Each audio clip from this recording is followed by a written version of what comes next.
அஸ்ஸலாமு அலைக்கும் வரஹ்மத்துல்லாஹி வபரகாத்துஹு. ஒரு மனிதர் அல்லாஹ்விடம் நன்மையை எதிர்பார்த்தவராக தம் குடும்பத்தாருக்கு செலவு செய்தால் அதுவும் அவர் செய்த தர்மமாகிவிடும் என்று நபி ஸல்லல்லாஹு அலைஹி வஸல்லம் அவர்கள் கூறினார்கள். இது புகாரியில் 55ஆகவும் முஸ்லிமில் 192வது ஹதீஸாகவும் பார்க்க முடிகிறது.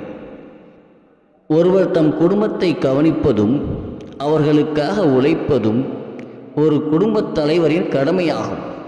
இவ்வாறு அவர் தம் குடும்பத்திற்காக உழைத்து குடும்பத்தினருக்கே செலவு செய்தாலும் அதையும் அல்லாஹ் அவர் செய்த தர்மமாக கணக்கிடுகின்றான்.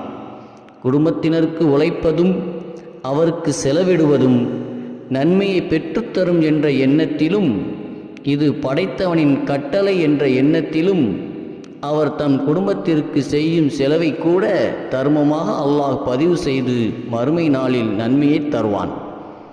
மேலும் புகாரியின் 2742வது அறிவிப்பில், நீர் நல்லதில் எதை செலவு செய்தாலும் அது தர்மமாகும்.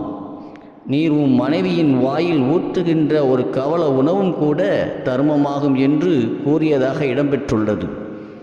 பெரிதாக இருந்தாலும் சரி, சிறியதாக இருந்தாலும் சரி, இறை திருப்தியை எதிர்பார்த்து நாம் செய்யும் குடும்ப செலவும் நன்மையை தரும் என்பதை எண்ணி குடும்பத்தினருக்கு அதிக முக்கியத்துவம் கொடுத்து அவர்களின் நியாயமான செலவுகளை செய்திட முன்வர வேண்டும்.